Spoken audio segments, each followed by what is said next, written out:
reading from the book of the prophet Jeremiah.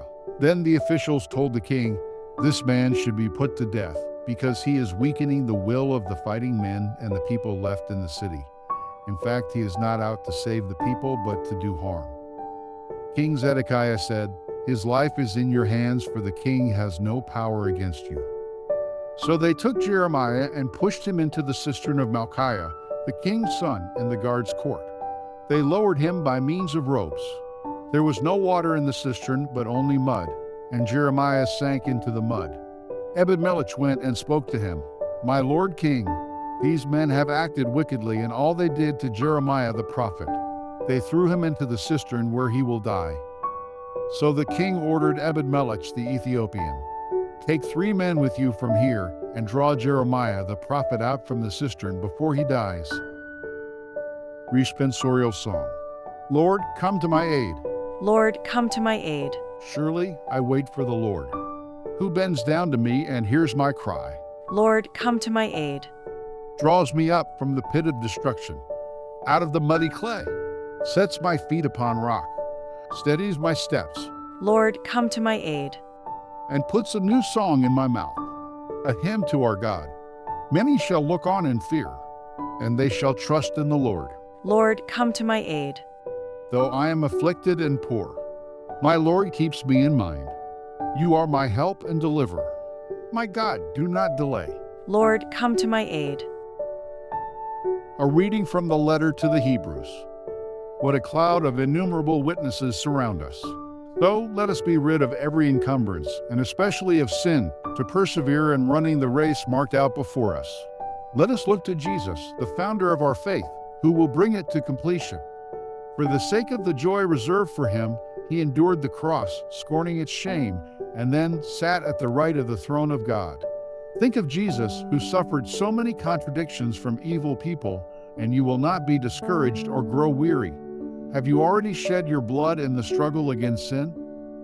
A reading from the Holy Gospel according to Luke. I have come to bring fire upon the earth, and how I wish it were already kindled. But I have a baptism to undergo, and what anguish I feel until it is finished. Do you think that I have come to bring peace on earth? No, I tell you, but rather division. From now on, in one house 5 will be divided, 3 against 2, and 2 against 3. They will be divided, father against son, and son against father, mother against daughter, and daughter against mother, mother-in-law against her daughter-in-law, and daughter-in-law against her mother-in-law.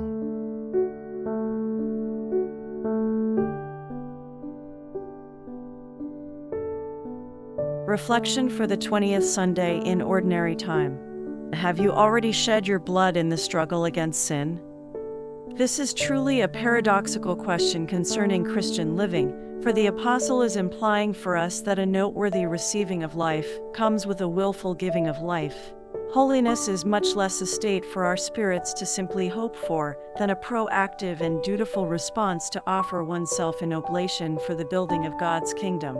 So, let us be rid of every encumbrance, and especially of sin, to persevere in running the race marked out before us. Holiness is essentially bearing witness to the exemplar of the Christ who preceded us all. For the sake of the joy reserved for him, he endured the cross, scorning its shame, and then sat at the right of the throne of God. Think of Jesus, who suffered so many contradictions from evil people, and you will not be discouraged or grow weary. So, sanctity is both a vision of the Spirit for us and a mission of the Spirit with us. It is the ultimate end which cannot be accomplished without its praxis. But it is the Spirit who leads us to himself. We have to be prepared to live a life wherever the Spirit prompts us, even if that life may turn out to be unpleasant. Holiness is the consummation which may either be realized through the precarity of Jeremiah's fate in the muddy cistern of Malchiah, or through the inevitability of Jesus' fate on the humiliating cross of Calvary. Our Lord reminds us that he himself must struggle against this unpleasant life, that we ourselves must endure and fight against nonviolent systems and structures of injustice and oppression, if only to bring about authentic social justice and peace. I have come to bring fire upon the earth, and how I wish it were already kindled. But I have a baptism to undergo, and what anguish I feel until it is finished. Do you think that I have come to bring peace on earth? No, I tell you, but rather division. From now on, in one house 5 will be divided, 3 against 2, and 2 against 3.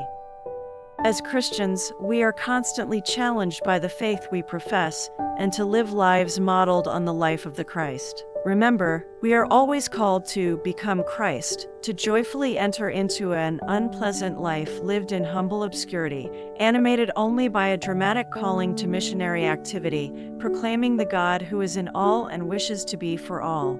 Struggling courageously against those who persist in sustaining hierarchical inequalities and social behaviors that engender alienation and marginalization, and being vindicated by the same Spirit who swears absolute vengeance against selfishness and tyranny. As Christians, we are destined to live this same configuration of the Paschal mystery, to undergo this same life which Jesus lived, to bear the same burden for which he suffered and died.